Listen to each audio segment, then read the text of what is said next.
Thank you, Chris. Good to see you. Alrighty. Well, are you all ready for the coronation, then? We are. The bunting is out in Uppingham. Let's just say that. Is it? It is indeed, yes.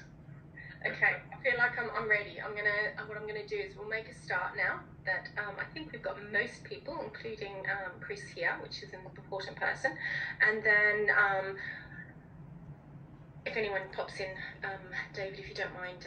I'll let them in. No worries. Fabulous. Okay.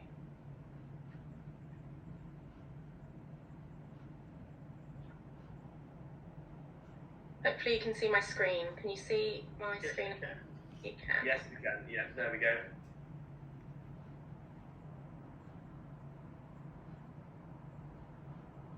Alrighty. Okay.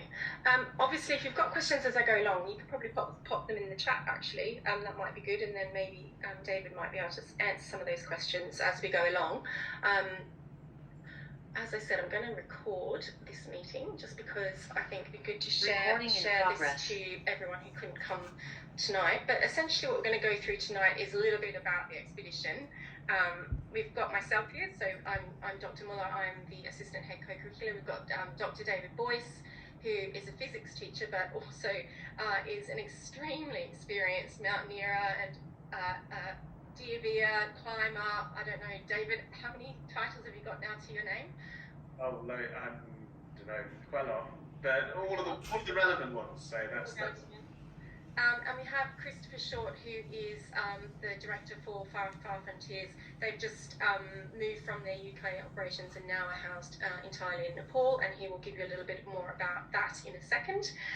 So what we're going to do is cover predominantly a little bit about Far Frontiers in themselves and the expedition, so I'm going to hand over to Chris in a minute. But then we're going to talk a little bit about insurance, vaccinations and visas, just to give you an idea of what's required in terms of next steps and some of the things that you might want to think about. David's going to do a little bit about what we're planning to do as a school to prepare students to go on this expedition. Even though it's a long way away, still it does require a degree of physical fitness. An opportunity for some questions and answers at that point, I think, so that you can ask anything maybe that you're not sure about, and then I'll go into the next steps. If you're still interested and want your son or daughter to come on this amazing experience, then I'll go through the nitty-gritty of money, forms, and what happens next in terms of selection. So without further ado, I'm going to hand over to Chris, and Chris is going to give you a little bit about the expedition itself and what to expect from it. Over to you, Chris. Okay. Good evening. My name's Chris, and I'm responsible for organising and operating the upcoming expedition to Nepal in country. I'm a qualified international mountain leader, and I work, obviously, with Far Frontiers Nepal. I've been involved in organising expeditions worldwide for over 25 years. We've organised countless treks to base camp and supported teams reaching the summit. I've personally led 27 expeditions to Nepal over the years and trekked to Everest Base Camp 7 or 8 times. In October this year, I will lead another group to Everest Base Camp, and next May, an expedition to the north side in Tibet. I've been privileged to have worked with Uppingham School over the years, and it is a pleasure to support you in the upcoming Everest experience. The trek to Everest Base Camp is iconic and should be on everyone's bucket list. It's one of the most incredible treks anywhere on the globe and gives a real sense of achievement when you reach base camp at the foot of the highest mountain in the world.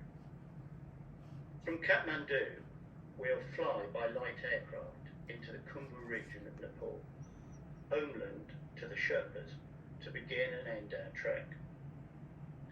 We steadily will walk from just below 3,000 metres to 5,300 metres at base camp. We'll pass through Namche, the Sherpa capital, under the shadow of Amadablam, past Tangbochi Monastery with their 40 monks, and over glacial moraine to reach base camp. We follow trails all the way, passing through remote mountain villages. There are no roads and no vehicles. Everything moves up and down by foot or by pack animal. round trip involves 80 miles of trekking. We 100% respect the altitude and trek steadily with acclimatization days built in. We walk with day sacks while our main bag is carried up and down the route by our supporting Sherpa.